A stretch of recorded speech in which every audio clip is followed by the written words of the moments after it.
Viewers a very warm welcome this show. मैं हूं कामरान शाहिद। शहबाज शरीफ जो है, जुमे को फ़ैसला आया उनके हक़ में, ज़मानत का तफसीली फ़ैसला भी आया और उनके बैरून मुल्क जाने के हवाले से भी फ़ैसला आ गया। कोर्ट ने जो है उनको एक दफ़ा के लिए मेडिकल बेसिस के ऊपर जाने की इजाज़त दे दी, लेकिन FIA के हुकाम ने ऑब्वियसली उनको जाने नहीं दिया।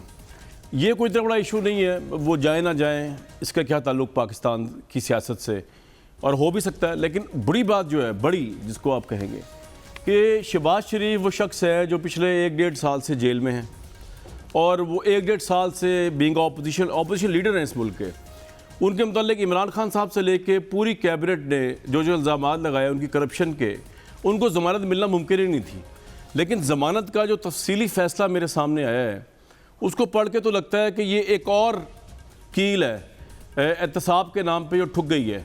कोर्ट में तनकीद नहीं करा, कोर्ट ने तो बिल्कुल गैर जानिबदारी से फैसला दिया होगा। यही कोर्ट है जिन्होंने नवाज शरीफ को डिस्क्वालीफाई किया, यही पाकिस्तान की ज़्यादा दलिया जिसे यूसुफ रज़ा गिलानी साहब को डिस्क्वालीफाई किया बीइंग अ प्राइम मिनिस्टर।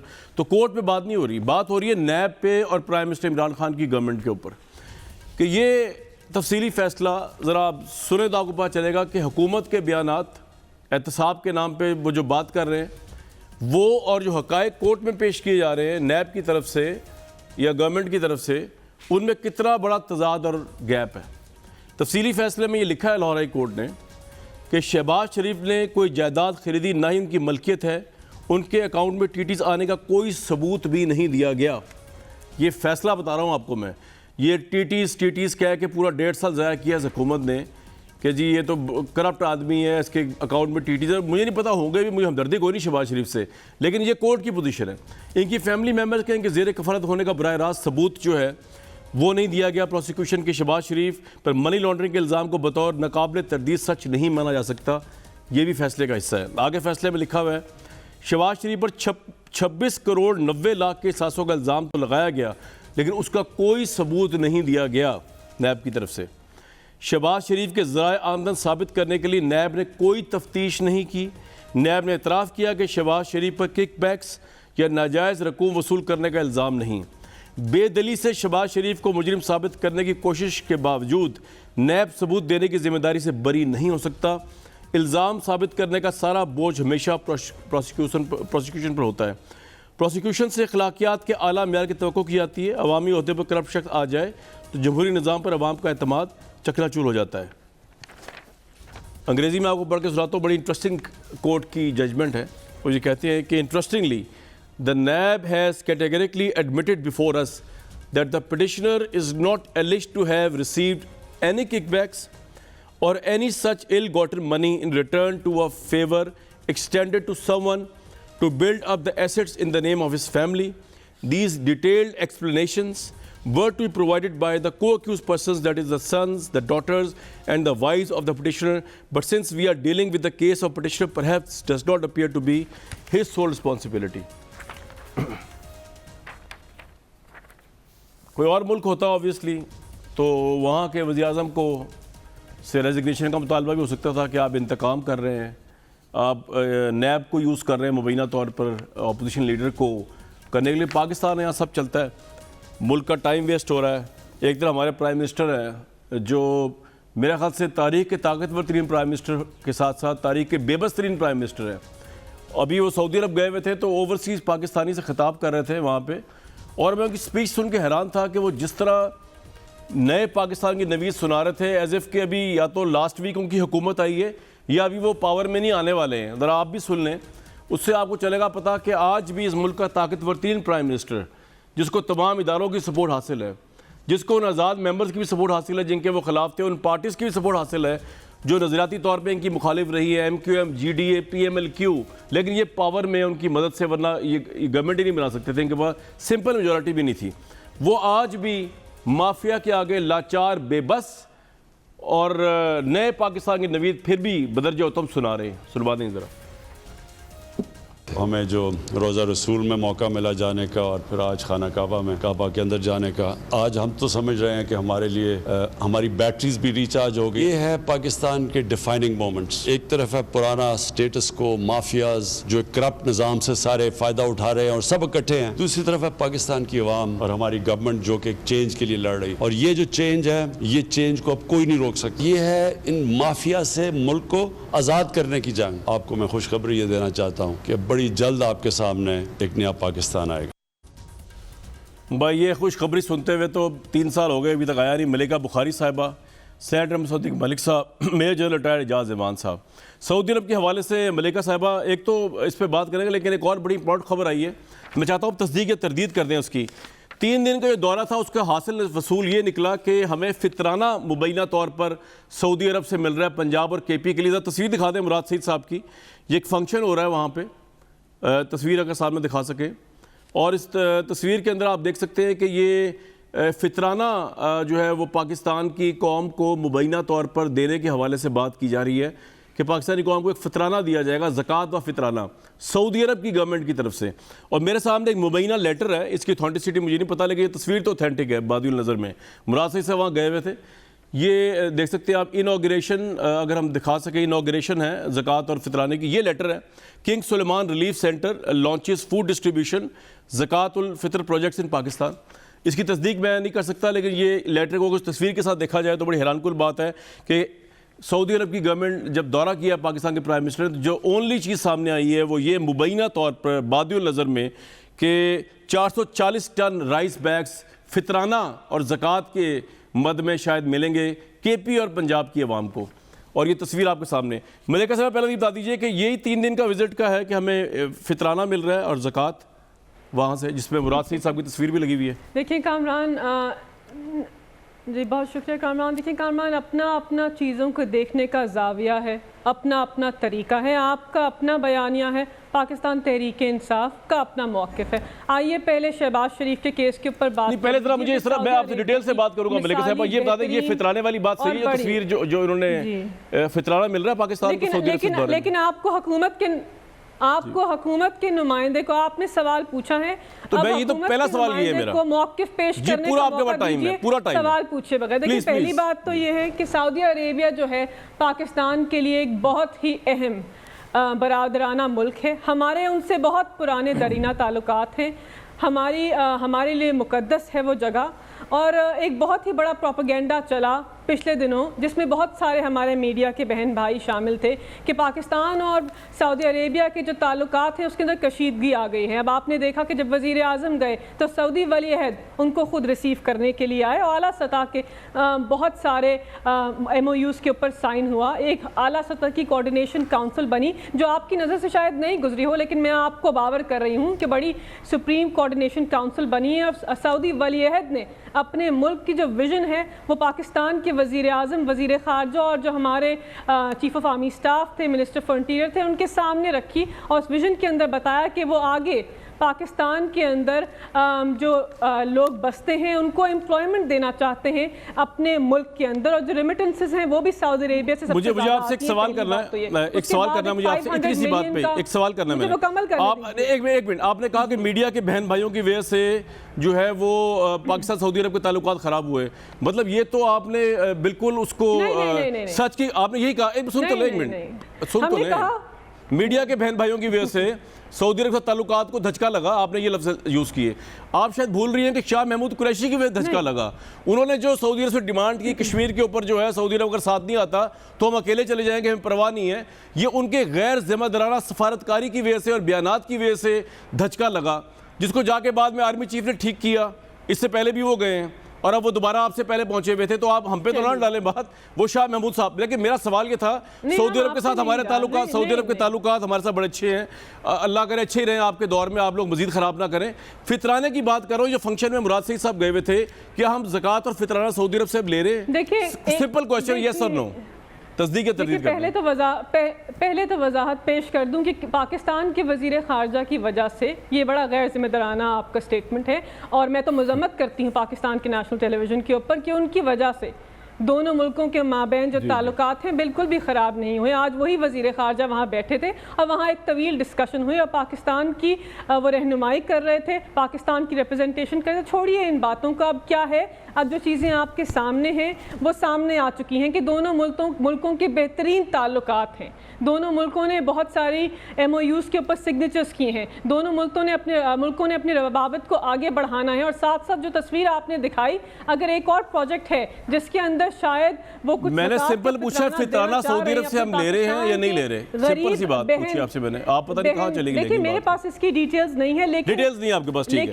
लेकिन अगर देना चाह रहे हैं तो इसमें कोई बुरी बात नहीं। बरादराना मुल्क आपस में, मुसद्दिक मलिक साहब, अगर फितराना मिल भी जाए, हाँ, लेकिन अगर आप सिर्फ KPR, पहली बात तो ये डेरोगेटरी बात है कि हम फितराना लें, सऊदी अरब से हमारे ताल्लुकात भाइयों वाले ताल्लुकात हैं, उसमें फितराना पता नहीं कहाँ से आएगा। मैंने तो कभी सुना नहीं पाकिस्तान की 70 साल तारीख में किसी हेड ऑफ स्टेट के विजिट के अंदर सबसे बड़ा मार्का ये सरजद हुआ हो कि हमने फितराना लिया। हमारा फेडरल मिनिस्टर वहाँ बैठ के, एक और आपके फेडरल मिनिस्टर थे, वो उनसे अपने हल्के की जो है वो डेवलपमेंट के लिए पैसे ले रहे थे आपके नज़दीक, तो वो बात भी ठीक है। उन्होंने लिखा सीधा सऊदी एम्बेसी को, अली मोहम्मद खान साहब ने, कि जनाब ये हमारी डेवलपमेंट कर दें। आपके लिए ये भी बात सही है, मतलब आपके लिए कोई नेशनल गैरत, कोई इस तरह की चीज़ें, कोई फ़र्क नहीं पड़ता, जहाँ से मिल रहा है चंदा लिए जो पाकिस्तान की टेरिटरी चाहे इंटैक्ट रहे या ना रहे, वो बात ठीक है। तो मुसद्दिक मलिक साहब को एतराज़ क्या है इस पर? पैसा तो आ रहा है इस मुल्क के गरीब लोगों को, आप तो नहीं दे सके। चावल मिल रहे हैं मुबैना तौर पर मुफ्त में, फितराने की मद में मिल जाए। मेरे ख्याल में जी आपने इब्तदाइये में सारी बात तो तकरीबन कर दी है। देखिए, अगर आप ये समझें कि हर मुल्क में अमीर गरीब लोग होते हैं और गरीबों के अंदर भी सबसे ज़्यादा मुस्तहिक वो लोग होते हैं जो ज़कात के हक़दार हैं, जो फितराना के हक़दार हैं, तो अगर आप पूरी दुनिया को अगर ईदगाह समझें तो हुआ ये है कि हमारे मुल्क को बाहर ला के उन लोगों की सफ़ में खड़ा कर दिया गया है जिनको फितराना दिया जाए। हम अपने मुल्क के अंदर अपने गरीब लोगों की टेक केयर क्या नहीं कर सकते? क्या हमारे मुल्क के इतने भी वसाइल नहीं हैं? हमारे मुल्क के इतने भी वसाइल नहीं हैं कि हमारे बुज़ुर्ग मर रहे हों तो हम कोरोना की वैक्सीन ना ख़रीद सकें और टेलीविज़न पे आके ये बोलें कि $25 मिलियन हमने इस वजह से नहीं खर्चे कि कहीं नैब हमारे पीछे ना आ जाए और बेशक लोग मर जाएं।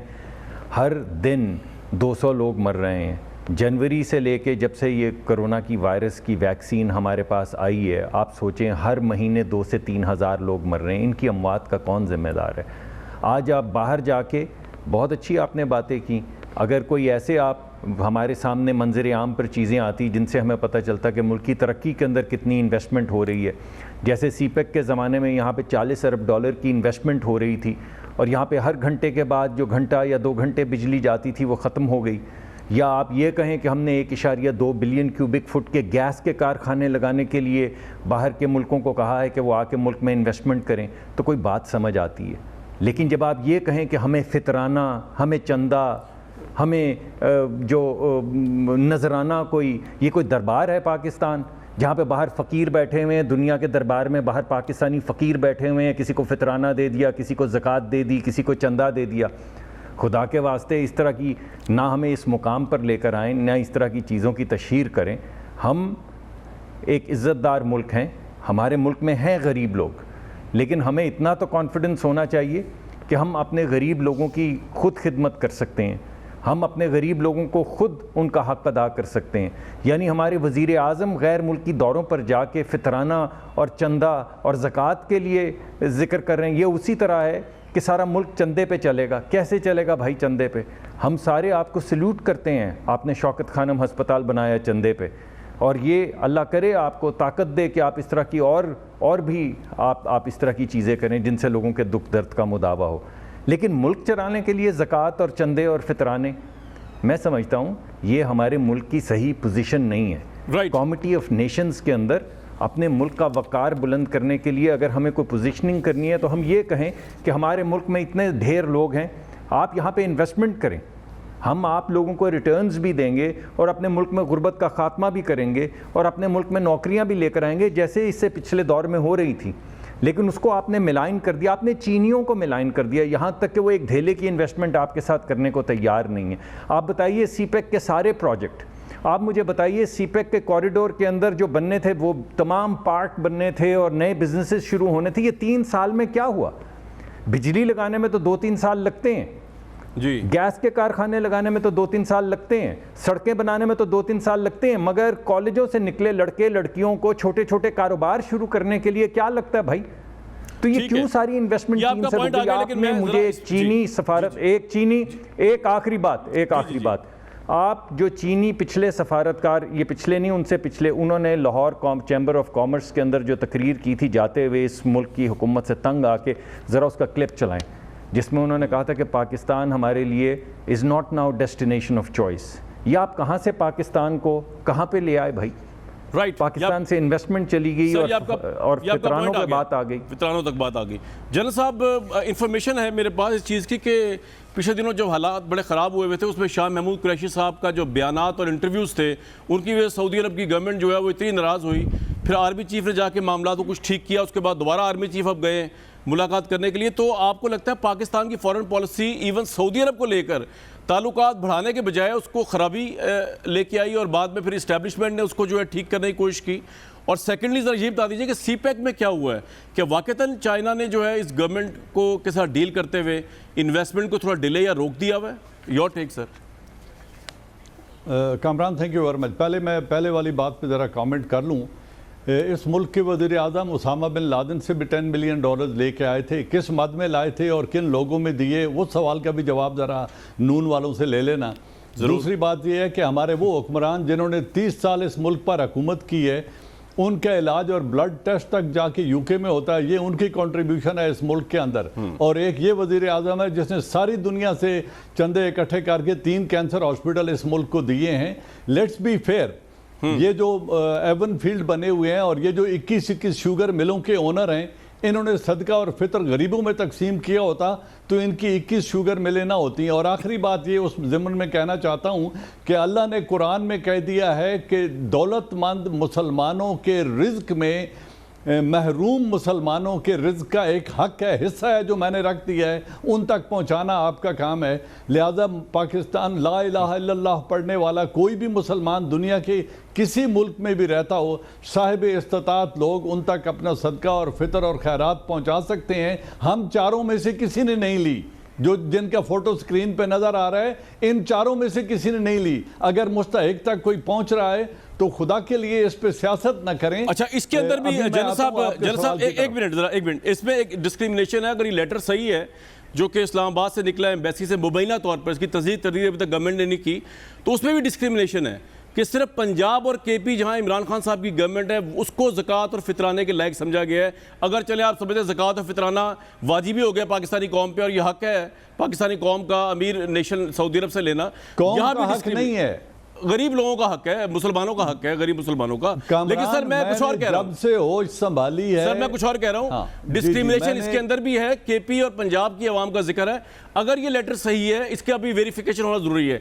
अब जरा आ जाए फॉरेन पॉलिसी के ऊपर प्लीज, आपके जानना चाहूंगा मैं राय।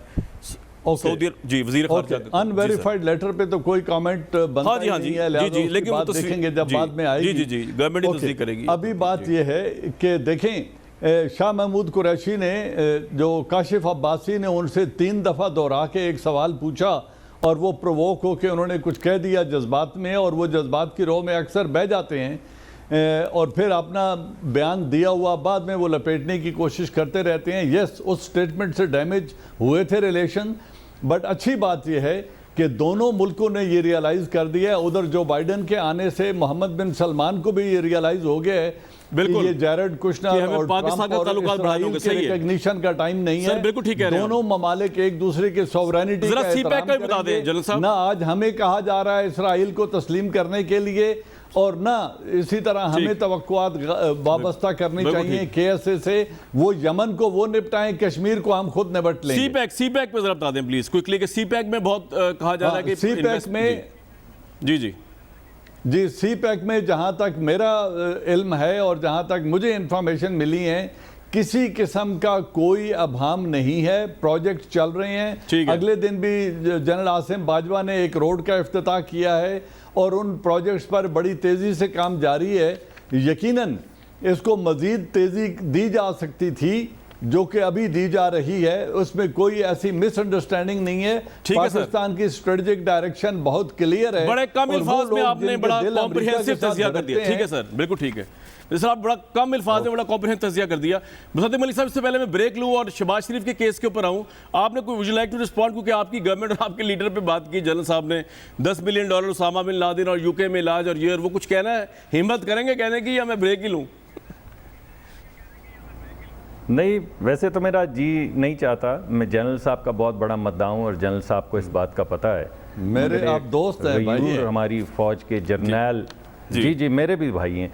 लेकिन आज मुझे अजीब सा लगा कि आपको ये वो पूरा रेफरेंस जो है हमारे ऊपर मुकर्रर है कि हम अपने गरीब लोगों की खिदमत करें, उनकी टेक केयर करें, लेकिन हम किसी और मुल्क में जाके वहाँ पे फितराने के लिए दरख्वास्त करें और हम सदकों के लिए दरख्वास्त करें, जैसे आप कह रहे हैं। मुझे अजीब सा लगा। मुझे तो आपकी बहादुरी पे नाज है, क्योंकि जब कश्मीर के ऊपर जब हल्का रवैया हुकूमत का आ रहा था, आपको बड़ी अच्छी तरह से याद है, आप में एक प्रोग्राम में थे, तो जो मैंने रवैया लिया उससे ज़्यादा सख्त रवैया कश्मीर के ऊपर आपने लिया था।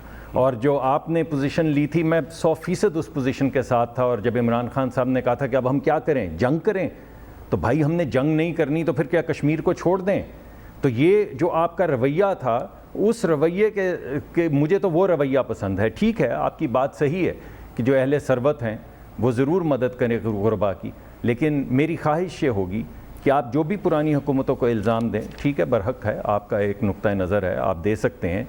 होना तो ये चाहिए था कि तमाम ये जो पिछले हुकूमतें आई हैं, जिसमें फ़ौजी हुकूमतें भी थी, उसामा बिन लादेन से लेने वाले जो सियासतदान थे जिन पे ये इल्ज़ामात लगते हैं, उनको कैफ़े किरदार तक पहुंचाया जाता, मगर ये तो हुआ नहीं। यानी 10-10 साल हुकूमत के बावजूद भी नहीं हुआ। लेकिन आज आप टेलीविज़न पे कह रहे हैं, तो आप मेरे दोस्त हैं, मैं अब आपको मैं तो कहूँगा कि नहीं, और आप कहेंगे हाँ, तो इसमें तो सिवाय ले दे के कोई बात नहीं होगी, और ले दे मैं आपके साथ करना नहीं। मुझे बड़ा अजीब लगता है कि पाकिस्तान के सारे अमीर जो हैं वो मर गए हैं ज़कात और फितरात देने के लिए, तो हम सऊदी अरब से ले रहे हैं। लेकिन मुझे भी बड़ा अजीब लगा है, मैं आपसे एग्री करता हूं। मैं जनरल साहब की बाकी बातों से एग्री करता हूं, लेकिन इससे मैं एग्री नहीं करता। अच्छे नहीं हैं जी जी बिल्कुल। लेकिन एक बात मैं जनरल साहब, सिर्फ एक सेकंड दीजिएगा। मैंने जो है वो रिक्वेस्ट कर रहे हैं, एक सेकंड दीजिएगा, मेरी डेवलपमेंट करा दें। ये यार ये तो बहुत इंसल्टिंग बात है। कामरान, देखिए जी मलिका साहब, मैं आ रहा हूं आपकी बात। जी एक बात अगर इजाजत हो, कामरान साहब सिर्फ 1 मिनट अपनी बात मुकम्मल, अगर आप इजाजत दें तो मैं मुकम्मल कर लूं अपनी बात। 1 मिनट से ज़्यादा, 1 सेकंड से ज़्यादा नहीं लूँगा। देखें जी, दूसरी बात यह है कि बात सिर्फ शाह महमूद की नहीं है, यहाँ बात ना रोकें। वो पाकिस्तान के वज़ीर आज़म थे जिन्होंने आके तुर्की और उनको मलेशियंस को कहा था कि हम टीवी चैनल बनाते हैं और आप एक कॉन्फ्रेंस करें और मैं उस कॉन्फ्रेंस में आऊँगा। फिर पाकिस्तान के वज़ीर आज़म था जिनका फैसला था कि उस कॉन्फ्रेंस से 2 दिन पहले वो अपना एक ऑनवॉय किसी मुल्क में भेजें इजाज़त लेने के लिए। फिर वो पाकिस्तान का वज़ीर आज़म था जिसने कहा था कि सॉरी हमें मना कर दिया गया, हम नहीं आ सकते। फिर वो पाकिस्तान का वज़ीर जी फिर वो पाकिस्तान का वज़ीर आज़म था जिसने खड़े होकर कहा कि ओह हमें रोक दिया गया था, एक बाहर के मुल्क ने रोक दिया था, लेकिन हमें नहीं रुकना चाहिए था। ये उनके बयानात हैं। ये ऐसे ही नहीं हम अपनी फॉरेन पॉलिसी के अंदर one step at a time गिरते सर, आपका पॉइंट आ गया। आप कश्मीर को देख लें, आप मलेशिया को देख लें। जी जनरल साहब, क्विकली मैंने फिर ब्रेक लेनी है, फिर मैंने मलिका साहब से बात करनी। जी जनरल साहब क्या कह रहे हैं? देखें, अगर ऐसे हमारे ढिलमिल यकीन रवैये और हरकतें ना होती तो शायद ताल्लुकात ख़राब ही ना होते। लेकिन देर आयत दुरुस्त आयत, अगर दोनों लीडर्स ने ये रियलाइज़ किया है और आज मोहम्मद बिन सलमान एयरपोर्ट पे खुद रिसीव करने आते हैं, जबकि इंडियन प्राइम मिनिस्टर को एक गवर्नर रिसीव करता है, तो लेट्स वेलकम इट। चले जी, मैं तो ये कह रहा हूं कि we are back to the track which is good. Welcome it. मुल्क के जो आर्मी चीफ है उनकी बड़ी भारी जिम्मेदारी है। वेलकम इट सर, वेलकम तो हम कर रहे हैं, लेकिन जिसका ड्यू क्रेडिट ये सॉर्ट आउट भी उन्होंने किया है जी। ये सॉर्ट आउट भी। ब्रेक में जा रहा हूं मैं। जो जनरल साहब, मैं ये कह रहा हूं कि वो तो ठीक है आप जो कह रहे हैं, लेकिन जिसका क्रेडिट ड्यू बनता है उसको देना चाहिए। मतलब ये काम है कि हमारे वजीर खारजा, हमारे प्राइम मिनिस्टर ताल्लुकात बिगाड़ते रहे, आर्मी चीफ की जिम्मेदारी ताल्लुकात ठीक करते रहे, ये भी मुल्क के लिए कोई अच्छी बात नहीं। और आपने ये बात तो बड़ी गजब की कही कि हमारे वजीर खारजा अक्सर जज्बात की राह में बह जाते हैं। अगर वजीर खारजा जज्बात की राह में बह जाते हैं तो फिर उनको सिंपल स्टेट्समैनशिप जो है फॉरेन पॉलिसी के हवाले से उसकी ट्रेनिंग की ज़रूरत है। कोई जज्बात का फॉरेन अफेयर से कोई ताल्लुक नहीं है। एक ब्रेक के बाद जी ये नैब का तो मसला हल नहीं हो सका, जो लाहौर हाई कोर्ट का, तो अब प्राइम मिनिस्टर ने खुसूसी बैठक की है और उन्होंने कहा कि जी हुदैबिया का हम वो खोलते हैं, तो क्या उसमें भी वही हजीमत तो नहीं होने वाली गवर्नमेंट को जो इससे पहले शहबाज शरीफ के दूसरे केसेस टीटीज़ में हुई है फिलहाल तक के लिए? एक ब्रेक के बाद बात करेंगे।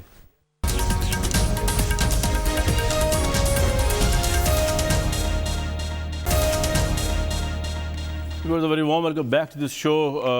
अभी बात चल रही थी फितराने की और फॉरेन पॉलिसी की, लेकिन वापस आते हैं शहबाज शरीफ। मलिका बुखारी साहबा, ये आप तो खुद लॉयर हैं माशाल्लाह, बड़ी ज़बरदस्त लीगल टीम का हिस्सा है प्राइम मिनिस्टर की। ये शहबाज शरीफ साहब की ज़मानत का तफसीली फैसला है, ना कोई जायदाद खरीदी कोर्ट कह रहा है, ना उनके अकाउंट में टीटीज़ का कोई सबूत आया और नैब ने किकबैक भी साबित नहीं की। तो ये तो इसके बजाय इसके कि अब आप इस चीज़ को सोचते हैं कि यार कोर्ट ने फैसला कर दिया, अब हम आगे चलें, मुल्क की गवर्नेंस पे कोई जोर दें। आपने आज फिर बैठक की प्राइम मिनिस्टर ने, वो कह रहे हैं हुदैबिया को खोलें। आपका क्या काम है इन चीज़ों को? आप लोगों को पहले रिलीफ तो दे दें। ये फैसला आप लोगों को पड़ा नहीं आके straight forward full toss? Thank you Kamran. देखिए कामरान, में क्योंकि आप खारजा अमूर के ऊपर बात कर रहे हैं, मैं उसी बात को बिल्कुल छोटी सी बात करके समेटना चाहती हूँ कि मुसद्दिक मलिक साहब ने यहाँ बात की कि खित्ते के अंदर 2 न्यूक्लियर आर्म्ड कंट्रीज़ हैं, 2 ममालिक हैं जिनके पास न्यूक्लियर आर्म्ड कंट्रीज़ हैं। उनको जंग करनी चाहिए, ऐलान जंग होना चाहिए पाकिस्तान की तरफ से कश्मीर के इशू के ऊपर। मैं इनको याद दिलाना चाहती हूँ कि अब्दुल बासित साबिक सफ़ीर थे इंडिया के पाकिस्तान के टू इंडिया। उन्होंने क्या बताया था? 2014 में जब नवाज शरीफ साहब वहाँ गए तो उन्होंने कश्मीर का नाम तक नहीं, कश्मीरी लीडरों से मिलने से इनकार कर दिया। ठीक है, आप ठीक कह रही हैं। अब मेरा सवाल प्लीज, आप ठीक कह रही हैं, कश्मीर के कॉज को आगे बढ़ा रहे थे। एक और बात देखिए, और साथ साथ रशियन फॉरेन मिनिस्टर लैवरोव 9 साल बाद पाकिस्तान आए। आप इसका एतराफ़ कीजिए, हमने खित्ते में अमन के लिए, अफगानिस्तान के अंदर अमन के लिए जो हमारी काविशें, उनको अमेरिका सराहता है। इनके टाइम के ऊपर साउथ एशिया पिवट हुआ और इंडिया उनका चॉइस ऑफ एलाय बना। तो हमें ना बताइए कि खारजा अब शहबाज शरीफ पे आ जाए। ये जमानत का जो फैसला है, ये तो हुकूमत को बहुत ज्यादा हजीमत हुई है इससे, ये जो फैसला है। नहीं, आपके ख्याल में नहीं?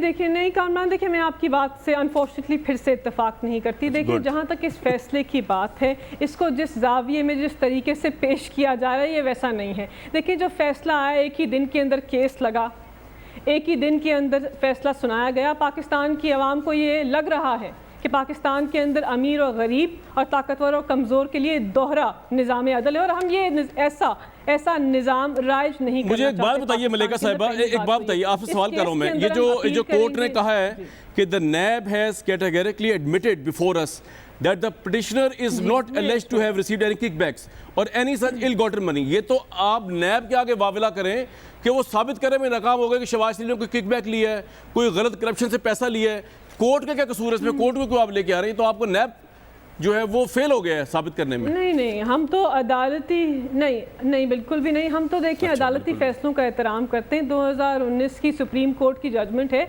जहां पर 5 मेंबर्स ने, आला अदालत के 5 जजेस ने ये तहरीरनामे में दर्ज कर दिया है, ये कानूनी पैराया तय कर दिया है कि आपने जब बेल का फैसला लिखना है तो उसको तवील नहीं लिखना, लंबा नहीं लिखना, और साथ साथ केस के मेरिट्स के ऊपर बात नहीं करनी। और हाई कोर्ट के मोहतरम जजेस इन कानूनी पैराहों के पाबंद है। पहली बात तो ये, हम इस फैसले के अंदर अपील करेंगे। लेकिन जहाँ तक आपने नैब की बात की और केस के अंदर प्रूव होने की बात की, आई थिंक के ऑनरेबल जो जजेस हैं उनको सही तरह असिस्ट नहीं किया गया, क्योंकि अगर आयोग की रिपोर्ट पढ़ ली जाती तो उसके अंदर क्लियरली लिखा हुआ है जजेस ने नहीं पढ़ी रिपोर्ट। ये तो आप साहब की बेगमात के मलिका साहब, नहीं, हम ये कह रहे हैं कि आयोग की जो रिपोर्ट है, अगर उसका मुताला कर लें, आप कोई भी उसका मुताला कर ले, तो फैसले के अंदर जो देखिए, एक बड़ी सिंपल सी बात है मलिका साहब, एक बड़ी सिंपल सी बात है। मैंने आप मेरी बात सुने, देखिए दुनिया में आप चाहे मैच हो या केस हो, फैसला जज ने करना है।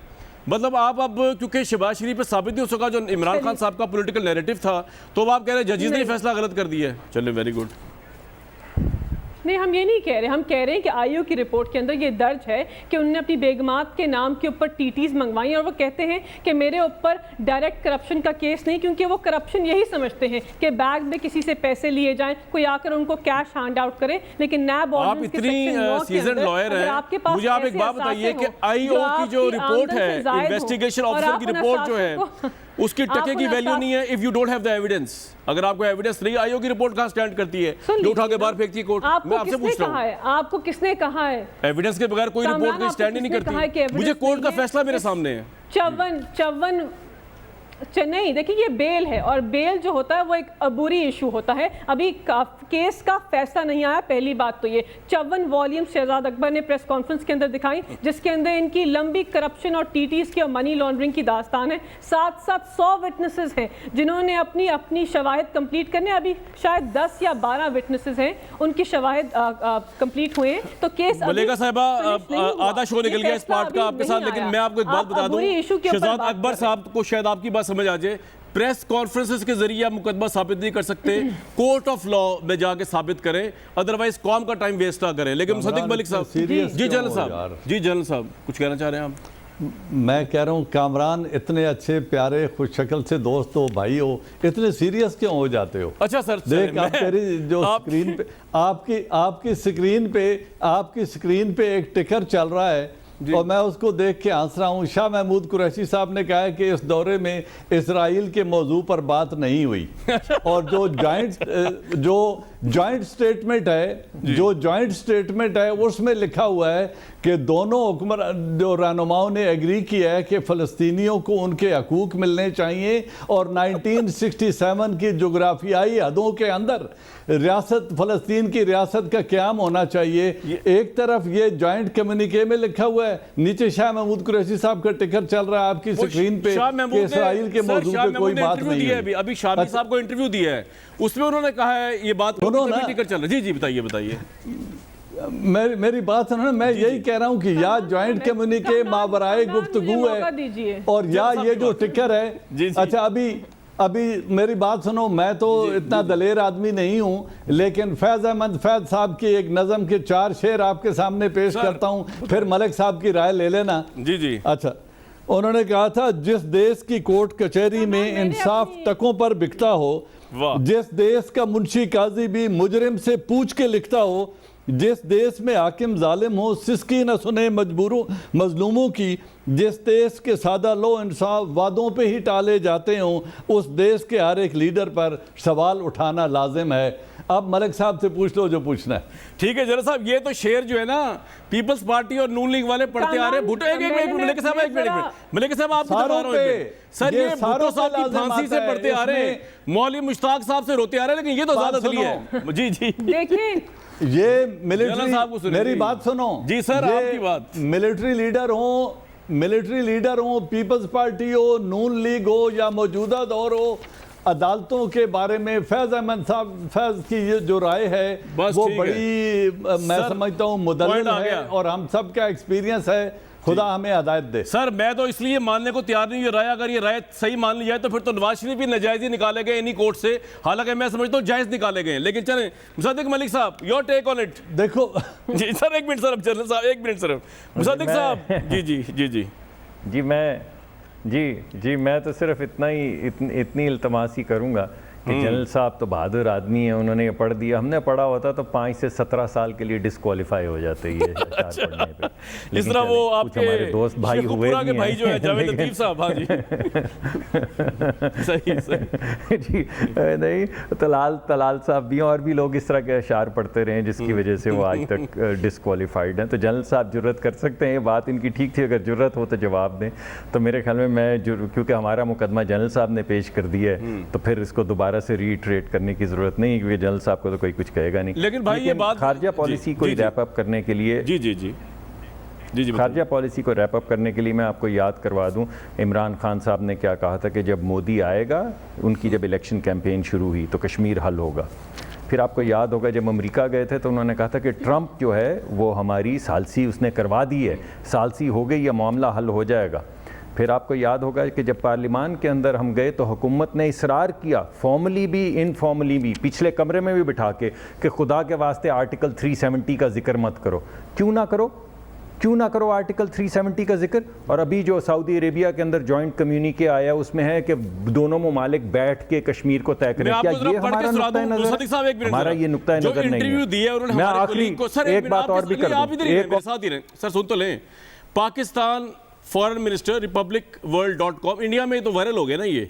हमारे कुलीग को जब दिया इंटरव्यू शाह महमूद साहब ने जाने से पहले, तो उन्होंने ये कहा कि जी वो तो उनका इंटरनल मामला है। Pakistan foreign minister makes big admission article 360 India's internal matter.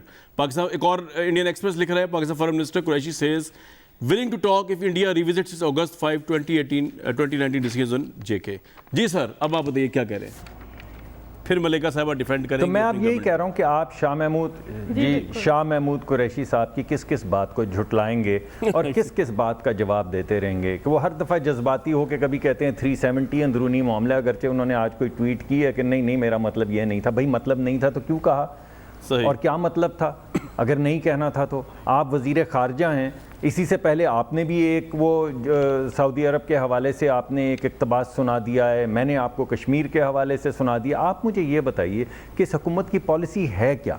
ये न्यूक्लियर ममालिक तो बड़ी देर से हैं, बड़ी देर से। साहब आपका मसला बताऊं क्या है? मैं आपको बताऊं, तस्वीर दिखाएं जरा दोबारा ये वाली, मैं आपको बताऊं इतनी हमले का, मैं आ रहा हूं, मैं आपको टाइम दूंगा। जी बिल्कुल बिल्कुल बिल्कुल बिल्कुल आपको दूं। तस्वीर दिखाएं मुसद्दिक साहब का मसला, ये देखें कितने आउटस्टैंडिंग ताल्लुकात हैं। हमारे वफाकी वजीर वहाँ बैठे हैं मुराद सईद साहब, और ये इनॉग्रेशन ऑफ ज़कातुल फितर प्रोजेक्ट्स इन पाकिस्तान 2021। हम तरक्की कर रहे हैं मेरे भाई, हमारे ताल्लुकात आउटस्टैंडिंग हो रहे हैं सऊदी अरेबिया के साथ। एक और तस्वीर, एक और तस्वीर दिखाएं, वो तस्वीर दिखाएं जिस दिन नवाज शरीफ साहब गए थे और उनको इस्तकबाल करने के लिए एयरपोर्ट पे किंग सलमान आए थे, और उनके साथ क्राउन प्रिंस नाइफ आए थे, और उनके साथ सेकंड क्राउन प्रिंस मोहम्मद आए थे। मैं नवाज शरीफ साहब की आज भी आए तो अच्छा हुआ है, और मैं समझता हूं हमारे ताल्लुकात बेहतर हुए हैं। अच्छा आगे जी, मलिका साहब आप वज़ीर ख़ारजा पे कोई जी हो, जनरल साहब ने कहा कि उनके बयानात वहाँ इलामिया कुछ है, टिकर कुछ और चल रहा है, इंटरव्यू जो उन्होंने दिया है जज्बाती है हमारे वज़ीर ख़ारजा मेरे ख्याल थोड़े से। देखिए पहली बात तो ये है कि जो आर्टिकल 370 जो इंडियन कॉन्स्टिट्यूशन का है, जिस तरह उसके ऊपर आप लोग अपना नुक्ता नज़र पेश कर रहे हैं, सब हम उससे इत्तेफाक नहीं करते। वज़ीर ख़ारजा इसके ऊपर वजाहत पेश करें, और जो इंडिया की किससे इत्तेफाक करते हैं, हवाला देने की ज़रूरत नहीं है। आप सुन लीजिए ना, आपने बात कर ली। बात ये कि इंडिया की सुर्खियों का हवाला देना यहाँ अहम नहीं है। मुझे एक ब्रेक लेनी पड़ेगी जी, एक ब्रेक लेनी पड़ेगी।